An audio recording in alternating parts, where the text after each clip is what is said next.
যখনই বিপদে পড়ে যাবেন আপনি আল্লাহ তাআলার খাস একটি নাম ধরে সাহায্য চাইবেন, বিদ্যুতের গতিতে আপনি সাহায্য পেয়ে যাবেন, আপনার বিপদ মুহূর্তের মাঝে দূর হয়ে যাবে। ব্যবসা বাণিজ্য লস, সার কাছে শুধুমাত্র শত্রু আর শত্রু, বিপদে আপনাকে গ্রাস করে রেখেছে, কোনো কাজেই যেন সফলতা নাই, যেটাতে হাত দেন সেটাতেই লস, কোনো কিছুতে আপনার সাফল্য নাই, সন্তান কথা শোনে না, স্ত্রী কথা শোনে না, পরিবার পরিজন নষ্ট হয়ে গিয়েছে, কিভাবে আপনি বাঁচবেন?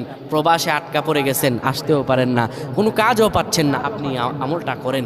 এটি আমার কথা নয়, বিশ্বনবী মুহাম্মদ রাসূলুল্লাহ সাল্লাল্লাহু আলাইহি ওয়াসাল্লামের প্রিয় সাহাবী হযরত যায়েদ রাদিয়াল্লাহু তাআলা আনহু, তিনি একবার মক্কা থেকে হিজরত করে যখন মদিনায় যাবেন, ঠিক সেই সময় বিপদে পড়ে যান। ওনাকে একটি লোক বিপদে আটকে ফেলে এবং ওনাকে হত্যা করার চেষ্টা করে। তখন তিনি আল্লাহ তাআলার এই খাস নামটি ধরে সাহায্য চেয়েছিলেন, আল্লাহ তাআলা তাকে বিপদ থেকে মুক্ত করেছেন। সুবহানাল্লাহ। সেই দোয়াটা কি? তিনি যখন বিপদে পড়ে যান তিনি বলেন, আগিসনি ইয়া রহমান।